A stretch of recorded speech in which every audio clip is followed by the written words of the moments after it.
La première étape du HPA est une digestion à l'acide chlorhydrique 37% ci-après acide. L'hydroxyde d'aluminium, entreposé dans les silos avec buse de fluidisation, est dosé dans le digesteur par un doseur gravimétrique et est mélangé à de l'eau déminéralisée et à l'acide. Le mélange est chauffé et l'hydroxyde se dissout par réaction exothermique. La réaction complétée, la solution est pompée dans un réservoir tampon et est purifiée à travers des résines échangeuses d'ions. Les premières retirent le résiduel de fer et les secondes absorbent les traces d'organique. Une fois purifié, le produit est entreposé dans le réservoir. La solution est transférée dans le premier cristalliseur. Par effet de saturation du mélange, la formation des cristaux de chlorure d'aluminium hexahydrate a lieu. Afin de diminuer la température d'ébullition et d'augmenter l'efficacité énergétique de l'opération, une pompe à vide est utilisée. La pompe à vide crée un vide dans le cristalliseur, ce qui a pour l'effet direct de diminuer la température d'ébullition du mélange.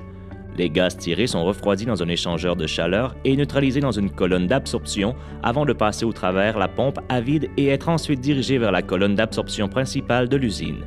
La réaction de cristallisation est considérée complétée lorsqu'une concentration prédéterminée en cristaux est atteinte. Les cristaux sont filtrés par une centrifugeuse de type peeler et lavés à l'acide directement dans la centrifugeuse. Le filtrat est récupéré et recyclé en tête de procédé, dans l'unité d'hydroxyde d'aluminium.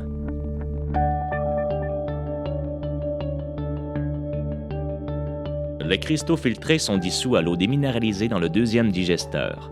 La solution est filtrée dans les filtres de garde 0,5 micromètres pour éliminer les impuretés résiduelles et est pompée dans un réservoir tampon avant d'être dirigée vers le deuxième cristalliseur.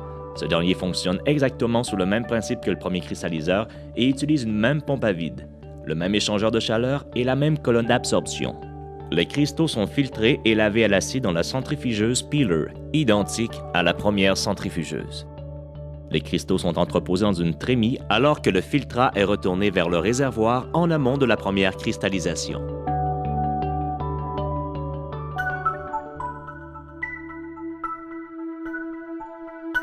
Les cristaux sont convoyés vers le four de décomposition où les cristaux de chlorure d'aluminium hexahydrate sont décomposés en alumine amorphe. Le four rotatif en quartz, divisé en 3 sections, peut chauffer les cristaux jusqu'à 700 degrés Celsius.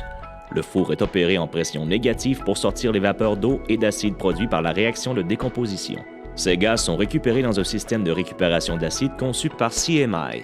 Le gaz est d'abord refroidi et ensuite condensé pour obtenir de l'acide régénéré. Cet acide est réutilisé en tête de procédé, soit pour la première digestion. L'alumine amorphe est calciné à 1200 degrés Celsius dans un four rotatif de haute pureté pour former de l'alumine sous la forme alpha. Les gaz produits sont captés dans un système de récupération CMI et la solution résiduelle est dirigée vers le réservoir d'eau de lavage.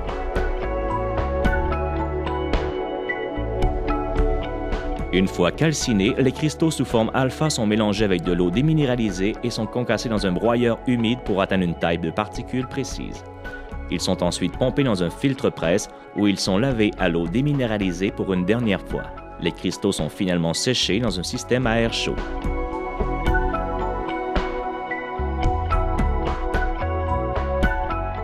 Suivant l'étape finale de séchage, les cristaux sont entreposés dans des trémies avant d'être empaquetés par le système d'ensachage.